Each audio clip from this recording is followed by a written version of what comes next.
స్థానిక 43వ డివిజన్లో టీడీపీ కుటుంబ సభ్యుల ఆధ్వర్యంలో ముగ్గుల పోటీలు, సంక్రాంతి సంబరాలు ఘనంగా జరిగాయి.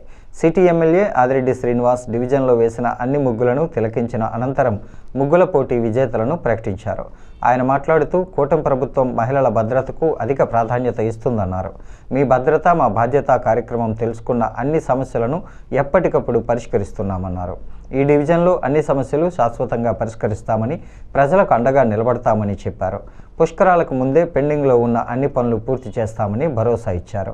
5గురు ప్రధాన విజేతలకు 10న టీడీపీ ఆధ్వర్యంలో పుష్కర ఘాట్ వద్ద జరిగే సంక్రాంతి సంబరాల్లో బహుమతి ప్రదానం చేస్తామన్నారు.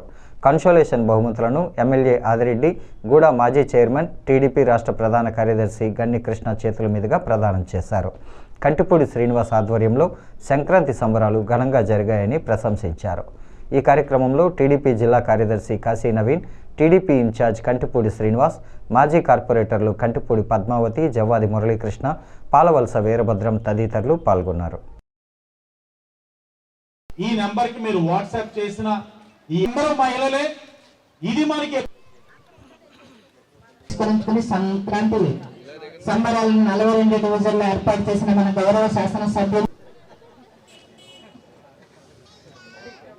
మన 43వ డివిజన్ ఇన్ఛార్జి గారు 10 మనకి కూడా సోదరి మనకి కూడా ప్రైజెస్ ఉంటాయమ్మా. జడ్జిమెంట్ కనుక సంక్రాంతి పురస్కరించుకుని అది కూడా మేము వివరించాము ఇందాక. కనుక ఇప్పుడు ప్రైజెస్ చదవబోతున్నా. నెంబర్ 5 నెంబర్ 43 5వ ప్రైజు, అలాగే నెంబర్ 3వ ప్రైజు, థర్డ్ ప్రైజ్ నెంబర్ 22. వచ్చిన తర్వాత ఈ వార్డులో సుమారు 30 లక్షలతోటి మన అభివృద్ధి కార్యక్రమాలు పూర్తి చేసుకున్నాం. ఇంకా 78 లక్షలు మొదలు పెట్టుకోవాల్సింది ఉంది. పండగ అయిన తర్వాత ఆ పనులు కూడా మొదలు పెట్టుకుంటాం. అది కాకుండా ఇంకా 21 పనులు సుమారు 4,83 లక్షలతోటి ప్రతిపాదనలు పెట్టారు.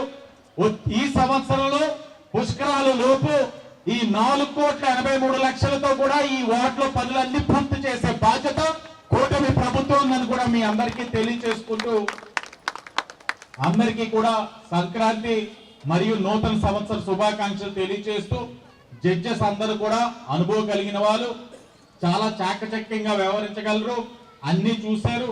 గట్టి పోటీ ఉన్నా కూడా మంచి జడ్జిమెంట్ ఇస్తా ఉన్నారు. ఆ జడ్జిమెంట్ లోని మా ఎవ్వరి యొక్క పాత్ర లేదు. మరి ముఖ్యంగా మీ 43వ వార్డులో ఉన్న నాయకులు ఎవ్వరు కూడా ఈ జడ్జిమెంట్ లో ఇన్వాల్వ్ అవ్వలేదన్న విషయాన్ని కూడా మీరందరూ కూడా గమనించాలని తెలియజేసుకుంటూ, అందరికీ ధన్యవాదాలు తెలియజేసుకుంటూ